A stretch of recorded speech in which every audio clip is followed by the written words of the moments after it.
This episode of Channel KRT is sponsored by Red Ribbon Reviewers. Red Ribbon Reviewers is a movement for internet-based reviewers and podcasters to spread awareness and discussion on HIV and AIDS during the holiday season.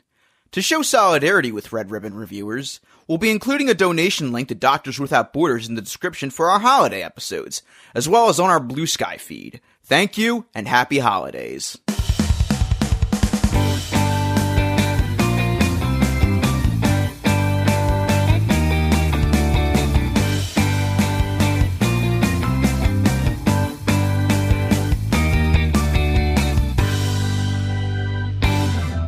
And welcome back to Channel KRT, the podcast where three Gentiles show what they know about Hanukkah, which is very little. Hooray! I'm Kit Quinn, the game of escape I never win.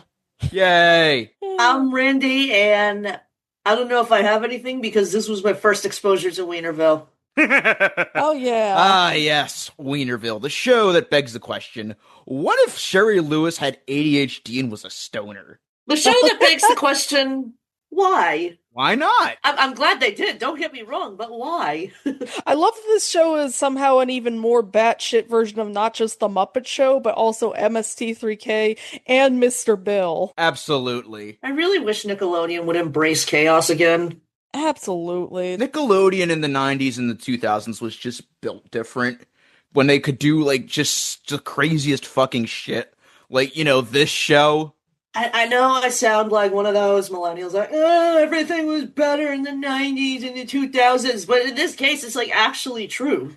Yeah, it's like, the thing is with Nickelodeon, it suffered the biggest downgrade because so much of the network is functioned around, if it's not as big a hit as SpongeBob, then we throw it away. It's like, it's so sad. It really is, and I remember, like, a period in the mid-2000s where I was, you know, the demographic for, like, Nickelodeon shows at the time, and I was also watching the retro shows on Teen Nick, you know, like I mentioned, you know, having, like, an all that hyperfixation. Hell yeah. The people who bitched about new Nickelodeon not being the same did not know what the fuck they were talking about, because the sense of humor in the 2000s and the 90s barely changed at all. You just fucking outgrew the shows is your problem. So that's Absolutely. just a skill issue on your end. Exactly. And man, I really hope the future of Nickelodeon is gonna survive under the Ellisons because dear fucking God. Here's one thing I noticed. This is how I know Nickelodeon is in a bad spot. Notice how every single promotional Nickelodeon thing, have you seen a single one of their new shows advertised in it besides The Loud House? Honestly, no. They are reliant on nostalgia. That's a bad sign. Yeah. That's a very bad sign for an entertainment company when you're reliant for any sort of sales and marketing on, hey, look at how good our stuff from like 20, 30 years ago was. Remember how great that was? And The Loud House, I guess that exists too. And we own Garfield now, which is also something from the past. And I'd get it if it was like they were still making those Netflix movies for Hey Arnold, Rocco, Invader Zim, etc. But it's like, guys, you gotta start promoting your actual new shows now. Do I still buy every single Invader Zim thing they put out every single time? Yes. To be fair, that's very understandable. Yes, it is. Also, I am praying that there's some hope for a new Wish, but we shall see. Do I need 2 Gur hoodies? No. Do I have 2 Gur hoodies? Yes. Nickelodeon. We can make good shows, we just choose not to. So, while I am a Gentile, I do want to be mindful of how I talk about the subject matter in this. I am actually dating a Jewish man, so I've actually gotten a little bit of info on this special... Hi, Tony. Hi, Tony. I love you.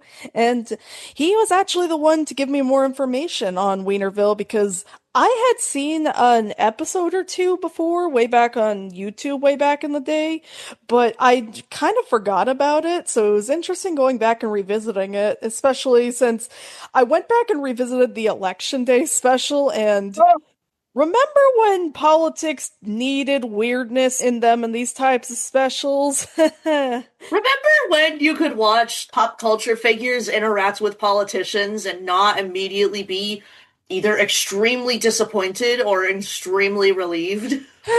You could just be like, hey, it's Weird Al with Bill Clinton. This is totally normal or whatever. Remember when Bill Maher was someone whose opinions you could actually stand back in the 90s?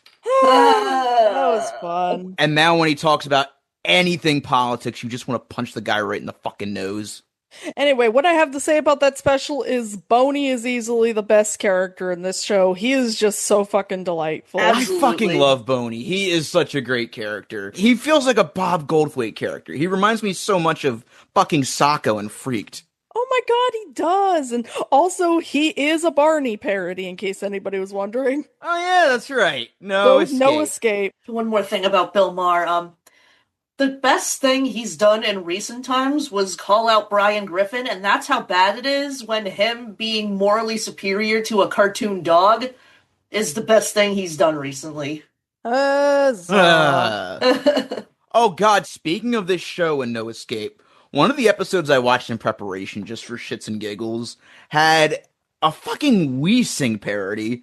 Yes, I watched that one too! Yeah, you watched this. Yeah, and not only was it a We Sing parody, it was a We Sing parody based around piss. Yes! Where Mark Weiner was pitching like a children's video about going to the potty, and he's giving like all these like piss puns and everything. My wife and I are trying to potty train our son Max, but he's not interested in potty training. He just wants to watch TV, and I'm thinking I could make a video. And that's when I came up with We Pee. It's a musical video about potty training. Let me read you some of the songs. Tinkle, tinkle in the car. Birthday boy, boom, boom. Mary had a little accident. Puddle on the patio. And surprise in my toy chest. So it's basically that one potty training video with the clown I had as a kid. Oh god, yeah. Jesus. I had that We one are not too. doing a fucking mini-sode on that. We are well aware of that video. No. First of all, Jim Marie and We Sing was a stretch for us. We are not doing a fucking potty training video. No, never. And then also what I love about that episode, by the way, is it opens with Zip getting stuck in the VCR and basically predicting channel chasers. Good for him. Yes. I used to think you could do that. Like, I'd stick my hand in the VCR and be like, I hope something cool happens.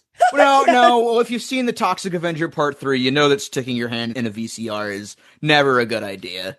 Huzzah. Because everyone knows that if you get your hand stuck in a VCR, it just televises to the screen and you get to see all the gory details. Because, yes, that's how that works. I'm gonna start boomer posting like, I stuck my hand in the VCR and I survived these kids these days.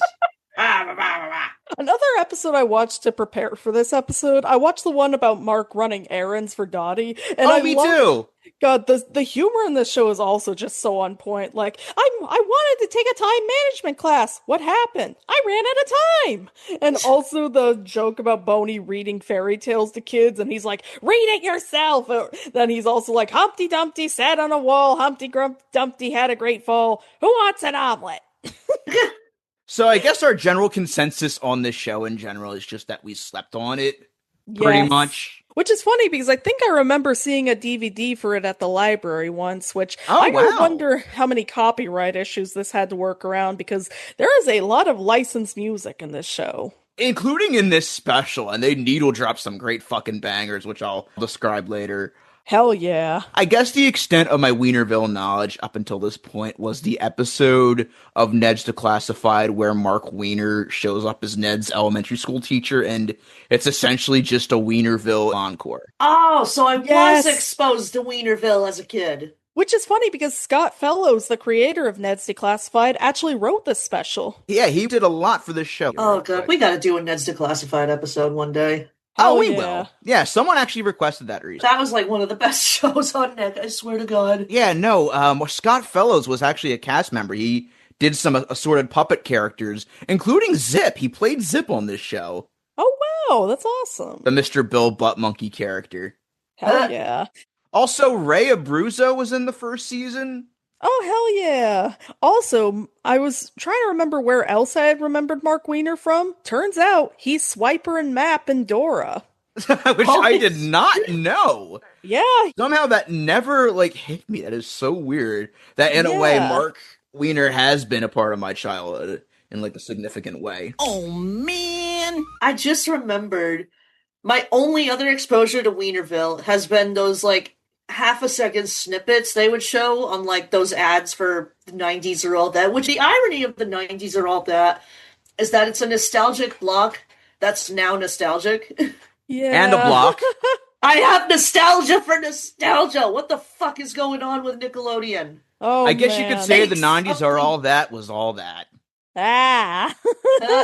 I remember when I used to think Nicktoons was the coolest channel, and I didn't realize it was the channel where shows went to die. Yes. Yeah. Yeah, I thought I discovered some kind of like secret Nickelodeon when I first found that. I sat on the remote and found it.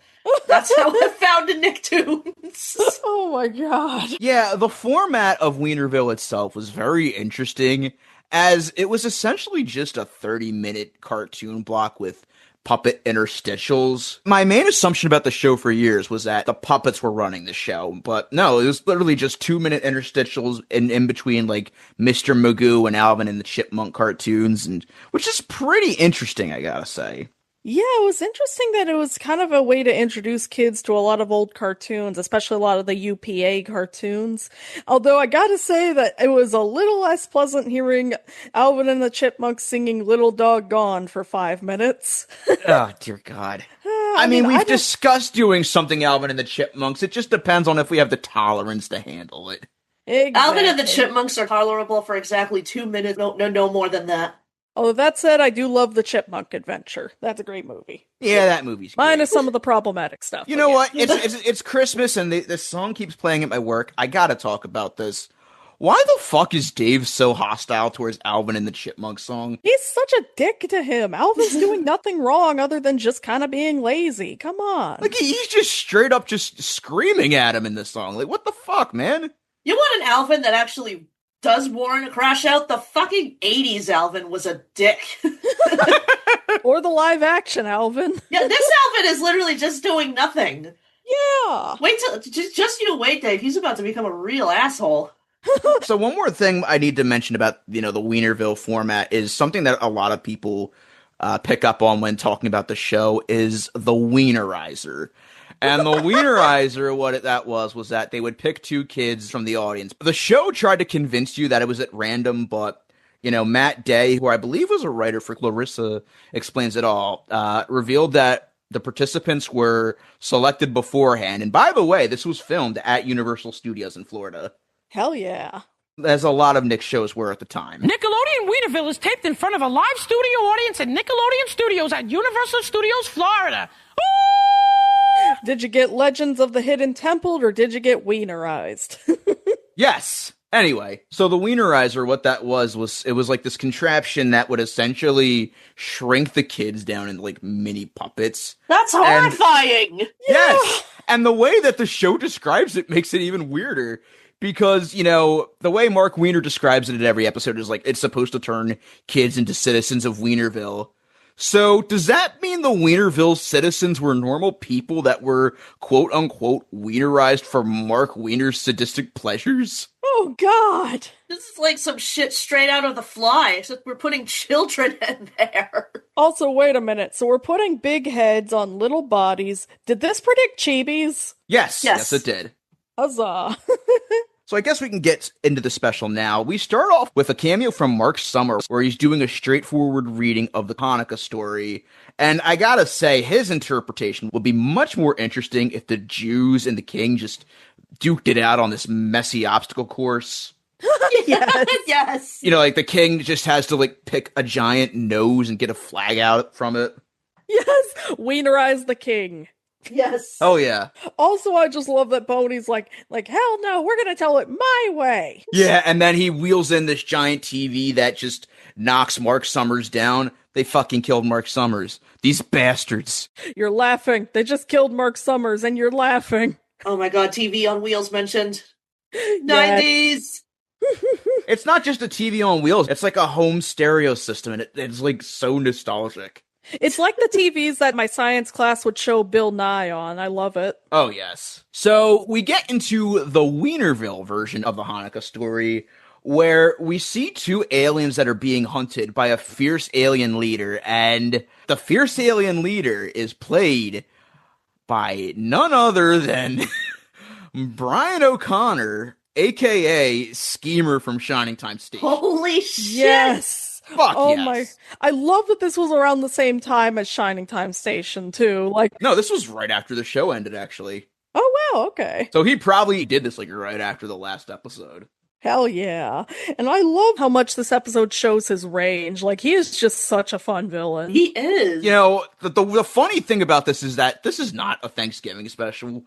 But the weird thing is that he's eating the fucking scenery with this role. Oh, he absolutely is. I love when TV shows make aliens just look silly as possible. Like, they just put them in the most random costumes. Yes. So in this, the aliens are supposed to be like 2 sentient potato pancakes and like these really shitty wigs. Like, for example, one of them, the female alien, has a Bride of Frankenstein wig. Oh my god, yeah. I love so much that the potato pancake aliens look so much like twine balls. So when I saw them, I initially was like, you're not big and you're not from Minnesota. Oh, man. So Brian O'Connor plays King Antidorcus, who is an alien leader that is trying to enslave the Sectos, which are the potato aliens that are trying to escape. Literally, like, actual fucking just humans in latke hash brown costumes. So did anybody as a kid ever get latkes confused with lattes, or was that just me? I might have at one point. I just always thought they were hash browns. I remember someone once actually brought some to my elementary school when another kid was kind of showing how Hanukkah works, and then I sadly didn't have them again until 2017 when I went to Cantor's for the first time. Oh. Hell yeah. Is Tony big on potato pancakes? Yep, he is. Oh, fuck yeah. Based. Hell Based. yeah. Correct opinion. We do potato pancakes like after Thanksgiving, you know, just as like we have extra mashed potatoes. Here's what we're going to do with them. Oh, hell yeah. They're fucking great. I love them. By the way, if you're ever in LA, please go to Cantor's. It's one of the best restaurants ever. I gotta go to Cantor's Deli. Holy shit, I love that place. Hell Yes. And speaking of things I love the art design in this special because it is very much giving MST3K. Like, Yes. yeah. Hell yeah. we get like some really great model shots, and the way you see Antidorcus in his ship with his goons reads exactly like it's the fucking satellite of love. I love so much how creative the world of Weinerville is. Like, there's so much craft put into the world. Yeah. I just keep expecting TV's Frank and Dr. Forrester to just, like, make a fucking cameo or something. Hell yeah. Yeah. Stupid cup trick. I knew it wasn't gonna work. Prepare to attack! Prepare to attack! This delicious meal has a flat trajectory and a muzzle velocity of 2,400 feet per second. It's all part of this nutritious war. Also, we gotta make this obvious joke. Their Jews are in space. So they have Brian O'Connor as Antidorcus in like this rouge makeup with eyeshadow, and his hair is all like fucking zonked out. And like I keep thinking like he looks like Pavi from Repo, a Genetic Opera, if you guys have ever seen does. that. Oh god, he does. I can't unsee that. Shit. It's very much giving Frankenfurter as well. I love Oh, those shows. absolutely. Hell yeah. Best villains are always the ones that serve. Yes. Oh, as yeah. gay as possible. This is why I can't be mad at queer coding villains, because it's like everyone ends up loving them anyway. So if they were trying to villainize us, it clearly didn't work. Also, one of the funniest lines in this special to me is Antidorcus quoting Darth Vader, but making it a threat that he'll be their father. I, Antidorcus, commander of the Kurg Empire, demand that you surrender, for I am your father! No, you're not. Like, I will be your father. I'm gonna marry your mom. I'm gonna fuck your dad. Something, something, the Splash Mountain Fox. And you know what? Yes, Antidorcus did throw the first brick. Fuck yeah. And then he tries saying, I am your mother, and then one of them is like, Mom? Mommy! Oh my god, he's so mother. Hell yeah. Serve, schemer! Schemer is very repressed queer. Oh, he is. I actually thought every 5 seconds, I'm like, we're gonna hear a Charlie XCX song, aren't we? Antidorcus is Brat. Yes. More like Daddy Dorcas. Oops. Wait, what was that? What was that? Sorry. Okay. Anyway, so the first needle drop of the special happens with fucking Running Down a Dream by Tom Petty. Hell yeah, I was so happy about that. I miss when teen shows in the 90s could afford to use licensed music. Like, this, I remember the Proud Family and Lizzie McGuire used to do it. I mean, the Proud Family literally had Lou Rawls in an episode singing You'll Never Find a Love Like Mine, if I remember correctly. I think the Proud Family also, oh god, am I remembering correctly? Did they have Destiny's Child on at one point? Yeah, they did. So, yeah. Oh my god, Beyonce? And also, I love so much how much puppet yeeting there is in this show. Oh Yes. god, this show is so great with puppet yeeting. I love it. Yes. I gotta say, the effect with Boney in the sliding telephone booth is like fucking great. Also, Sako's design made me laugh so much because it reminds me so much of Rick Mayall. Oh my god, yes.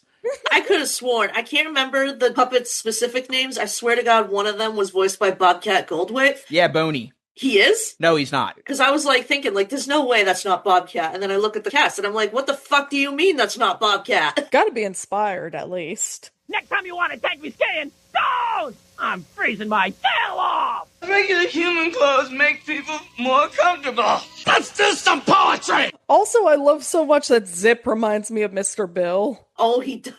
Oh god, yeah, because Zip's entire thing in the show is just to be Dottie's fucking punching bag, and I love him for that. Yes, in the same episode I was watching about the errands, he gets locked into the washing machine. Yeah, one of the episodes I watched just has him, like, trying to sharpen a pencil. He gets fucking yeeted out the window or something. Also, are you guys ready to get ready? Get ready! Get ready! Get ready! Get ready! Get ready! Get ready! Ready. Vomit on his sweater already. Funny enough, there was an episode named Spaghetti. Oh yeah, that's another one I watched. I feel like Eminem would have thrived on this show. Oh, absolutely. This was made for him. Also, I love that when Boney's on the phone with Dottie and he finds out Mark Weiner's going to be coming, he says, Wiener's coming! Count me out! "Good night, everybody." Who says they weren't making wiener jokes? Bless Mark Weiner. The absolute restraint that guy must have had to make an entire show based around his unfortunate last name, except they're all hot dog puns and no dick jokes in sight. Hell yeah. He is handling that last name better than Anthony. Absolutely. Also, I forgot to mention, he's not in this special, but there is a running character named Baby Jeffrey, who's basically Mark Weiner's nephew, who's just his head placed on a baby body. So iCarly ripped this show off. Thanks, I hate it. Is it a ripoff if they're both Nickelodeon? I don't know the rules. Huzzah. Also, I love so much the skiing sequence. I love how chaotic it just gets. Oh, the skiing sequence is great. Oh god, Nickelodeon, please just embrace chaos again. Yes. Yeah, so it's a chase between Boney and Sako. Boney's in the telephone booth. So basically, this is just Boney and Sako's excellent adventure. Yes. Yes. Also, I just realized, because Randy was recently on Escape from Walt Disney at the time of this episode, where they reviewed an episode of Goofy going skiing. Oh, yeah! Ooh, that reminds me. I have an Art of Skiing ornament from Hallmark. Oh, shit! Oh, yeah! It doesn't work like it used to, but it has the Goofy yodel, and it's fucking great. I love it. Hell yeah. Although, the Art of Sheeing... No, we're not calling it that. The Art of Scheming. The art of she/herring. Oh, yeah. Huzzah. Also, I just love Dottie. She's such a fun, chaotic character. Oh my god, she is. She has, like, chaotic Jewish mare energy that is just so great. Hell yeah. And also, I love that Weinerville is like Springfield, where it just conveniently has everything you could imagine, like a ski lodge. I think it has a laboratory. Basically, it has everything. One more thing I gotta mention about the song. Not only that it goes hard, that's obviously a given. It's actually a pretty fun song. But there's a moment in the song where, because I guess of how muffled this recording that I watched sounded, it kind of sounded at one point like Boney was saying, "I better stuff my titties." It obviously wasn't that, but come on. Also, there's a joke where Boney's tail literally freezes off. I was like... Phrasing. And also the way that Fluffy almost eats it. So Fluffy and Sako are these like really weird puppet designs where they're being puppeteered through their head rather than their bottom. Yeah. It's kind of disturbing in a weird way. I like it for that. Somehow the puppetry that doesn't involve shoving your hand up their ass is more disturbing. Also, I was trying to think what Fluffy was reminding me of, then I remembered those little brown things from the Dark Crystal. Oh, God, that's right. Yeah, that's what it was giving. Another thing, too, was when I saw the character of Pops, and for some reason, he reminded me specifically of, and I hate that my mind went to this, Chef Pee-Pee from SML. Oh my god, that's literally what I thought too. Holy fuck. If this show inspired SML, I'm giving it a burn the tapes. Despite all the goodwill. I had brothers who were obsessed with Super Mario Logan, and I have so much trauma. Oh, I'm so Fucking sorry. hell. I don't get the appeal. It's just a grown man playing with plushies. Handshake meme between the Big Bang Theory and Super Mario Logan, setting autistic people back 20 years through their poor representation. Good God. Ugh. Also, I love the running gag of, "Who got snow on my floor?" So, yeah, it's here that we get introduced to Miss Kabobble, I guess the owner of the ski resort, and, you know, I will say, the idea to have her be an Arnold impersonator is a choice. Yeah, I mean, probably wasn't intended to be transphobic, but yeah, it's it a was little the dated. 90s. Yeah. At least they mostly keep it lighthearted, especially with the joke where Boney's like, I'm in love! Yeah, good for him. I also love the joke that immediately follows where he falls onto the floor because of skis and he gets stepped on by a bunch of kids. He gets trampled, yes. I was fully expecting, like, a flattened version of Boney to pop up in the shape of, like, a latke. Just to cement the joke even further. Like the first episode where Zip gets flattened by a boot and is like an accordion. Yes. Yes. Also, when Boney's talking about Mrs. Kabobble, he asks, why doesn't she move to Miami? And I was thinking to myself, well, because the Olsen twins already conquered it, remember? Oh my god. Miami. That's it. I quit. Trust me, Boney, you don't want to go to Miami. The Olsen twins are still at large. Look, I'm still not over it. Why have a special at SeaWorld and not show any It's been 2 years. It's been 2 years. I'm over it. Randy, you might want to sit down for this. It's been almost 5 years. It's been 5 years. It's been 5 years. I'm over it. It's okay, Randy. Do you need a moment to just drink? I understand if you do. Yeah, I need at least 2 handles for this one. So then we cut back to the aliens, and somehow it triggers Chaunkah playing. Oh, that's right, because the aliens on Auntie Dorcas's ship, they're trying to, like, shoot the aliens. Instead, they hit the party button, and Chaunkah by Gloria Estefan starts playing. And, you know, part of me was thinking, like, Auntie Dorcas was going to say, but I wanted Everybody Wants to Rule the World. Yes. And I still haven't gotten that song on the ride yet. God damn it. Someday. Every spaceship needs a party button. I don't know why NASA's not getting on this. It would be even funnier if it was a party busted and they just summoned the Vanga boys every time. Hell yeah. Then also when the potato aliens arrive to Weinerville, I love so much when Boney's like, Somebody call Oprah! There's a shot in this where Boney is just so excited to eat the potato aliens that he bites one of them, and it looks like he's just shoving himself up the potato's ass. fetish show. It sure fucking is. Something, that one fish that does that, sea cucumbers. Also, this show managed to get Rome by the B-52s. Hell yeah. Oh, I fucking love that song. Finally, Same. something other than Love Shack or Rock Lobster. You see, the thing is, I like both of those songs, but Rome is just a way better song to me. Exactly. Nobody ever wants to acknowledge Private Idaho. You're living in an own private Idaho. Also, something, Rome wasn't built in a day. Sorry. So the aliens go into this whole exposition piece where they explain that Auntie Dorcas has like this ray that makes people do whatever he wants them to do. And I'm thinking to myself, yeah, this is what Brian O'Connor should have used to convince the Magic Railroad creatives to have him be in the movie. Hell yeah. Also, he says, and now you shall worship like us. Phrasing. And now you shall watch spies like us. Hell yeah. Also, during the store scene, I love so much that Boney predicts the episode of The Simpsons with Pinchy the lobster, where he's like, "Be free, my crustacean friend, be free!" I'm just expecting the special to end with Boney just sobbing and eating his new friend, Pinchy. Oh, God, why? Why? Why is there no tartar sauce?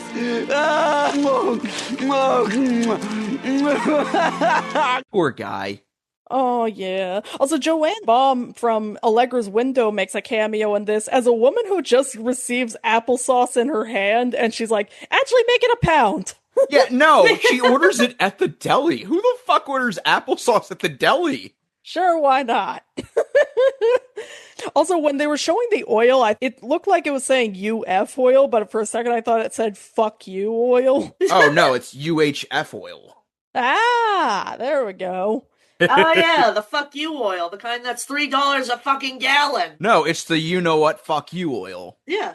Also, there's a cameo where Dottie is inviting, of all people, Kevin Nash to the party. Yeah, Kevin Nash was the only person I, properly recognized in this. Yeah. The cameos in this are very strange, as they're expecting us to know who people like Danny Dillon are, and just that they're kind of getting used for cheap cutaway gags where they don't do anything, which I guess is the joke. I also love the joke where the potato pancakes are like, Hey, you guys, where's your courage?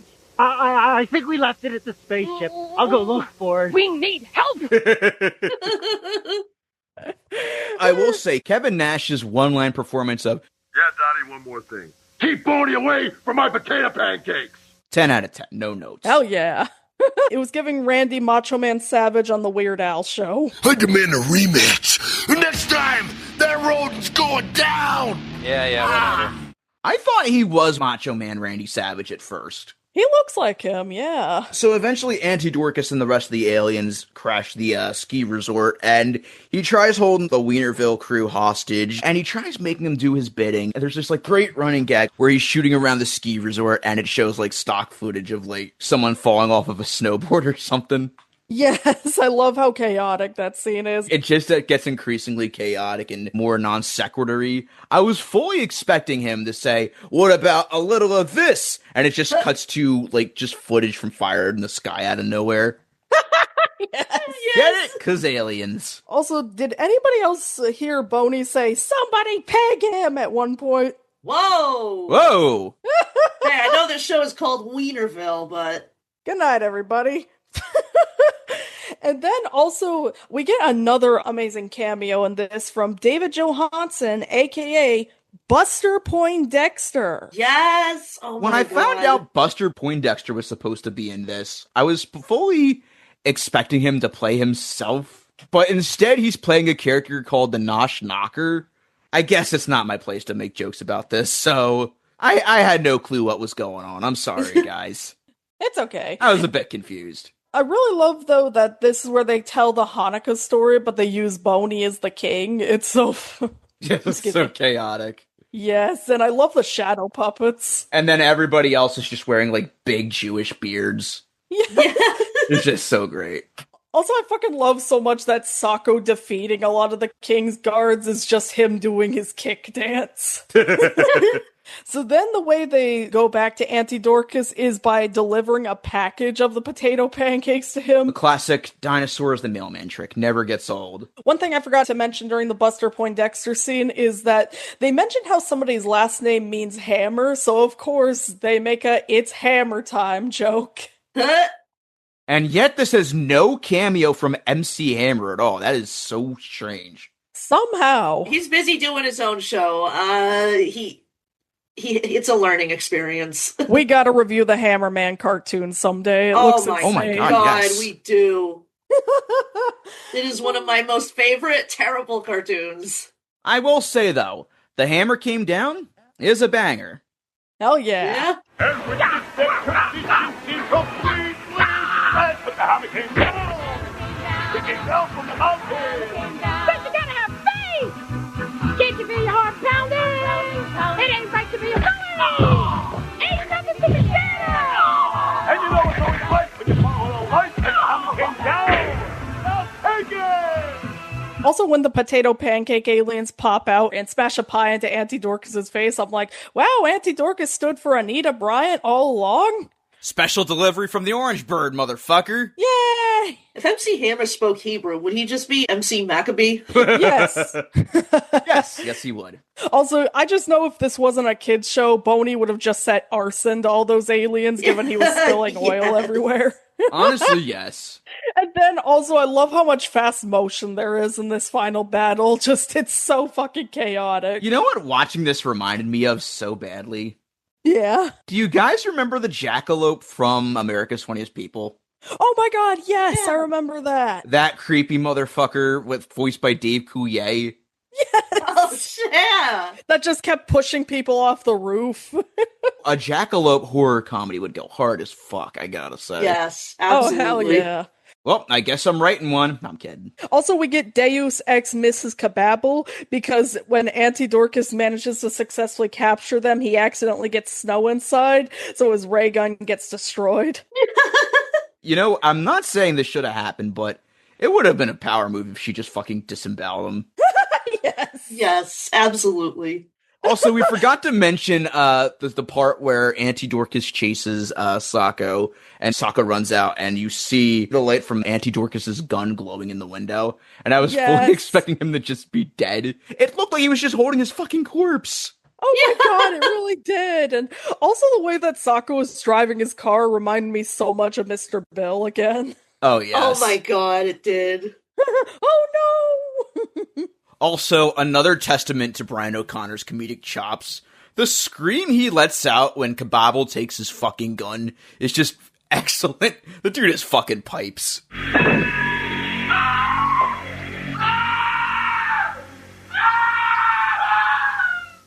So not much to say about the last couple minutes. It's just a very sweet little scene where they're all celebrating Hanukkah together. Yeah, it is nice. Yes, it is. They obviously do defeat the villains. Justice for Auntie Dorcas. He did nothing wrong. Bro is an ally through and through. Like I said, he threw the first brick at Stonewall. Huzzah! He probably did give Schemer the fire in the sky treatment, you know. Because karma, you know. But anyway. And also I love so much that the house band in this show is named Cocktail Frank and his Weenies. Cocktail Frank and his Weenies in this economy? Be for fucking real. Frank and Weenie? Yep. Oh, shit. There's a lot more shout-outs in this than I thought. Like Beans and Frank. Hell yeah. Yeah. Which is funny because actually the way Auntie Dorcas looked to me at first was like Tim Burton. Oh my god, he did. Also, during the last scene, it turns out they broke the menorah by accident, so they're showing you can make a menorah basically out of anything. And they cut back to Joanne Baum, and she's just holding all the candles. And there's one way to do it. Please, the wax is melting onto my skin. It burns. Wax plays well. Sorry. Anyway, what they didn't show you was the fact that they turned Auntie Dorcas into his own menorah. And yes, it was very painful. Huzzah. Yes, menorahfication. Randy, don't give DeviantArt any ideas. So, I think it goes without saying, this show is a big old keep the tapes for me. Oh yeah, keep. I could barely follow this, but I kind of loved that about it. Yeah, if this episode came out a little too incoherent, yeah, blame this show, because it is incoherent itself in a very fun way. Absolutely. This was back when Nickelodeon had balls. This would be a fun show to watch high as well. Yes. Honestly, I am very mad that I did not grow up on this show. They should have had this show in reruns in the 2000s. Absolutely. You know, they kept showing this and like those little 90s or all that montage. As far as I know, I don't think 90s or all that ever showed this. Exactly. I love so much that between Rugrats and this, we got several Hanukkah specials that'll be good ways to introduce kids to Hanukkah. What the fuck do you mean to tell me that 90s or all that aired Hey Dude and Salute Your Shorts? Who gives a shit about either of those shows? But not Weinerville? Yeah, it should have been aired on there. Right? So technically, Randy isn't wrong.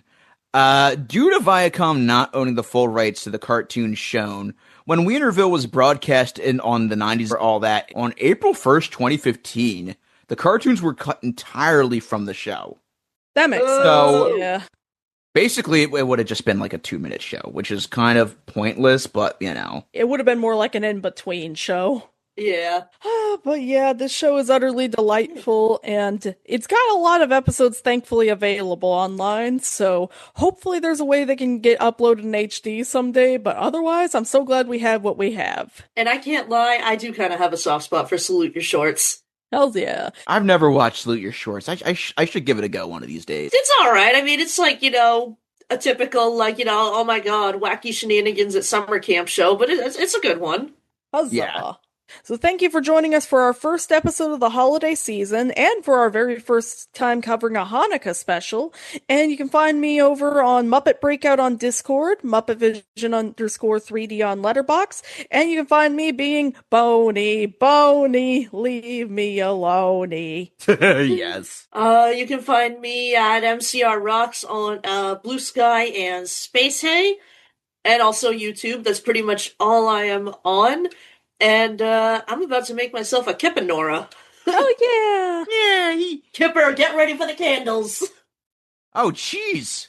And as for me, you can find me on the usual spots, Tyler FG on Twitter, Tyler FG96 on Blue Sky.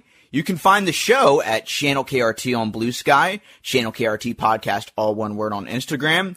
And we also have our Discord server and our Facebook group, which you can find in the link tree in our Blue Sky bio.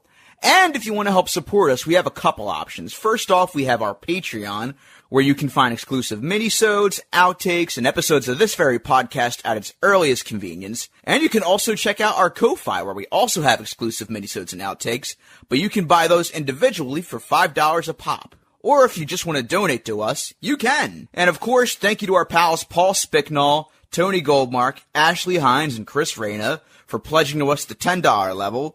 And a huge thank you to our executive producer, Gomer. Channel KRT, it's hammer time, baby.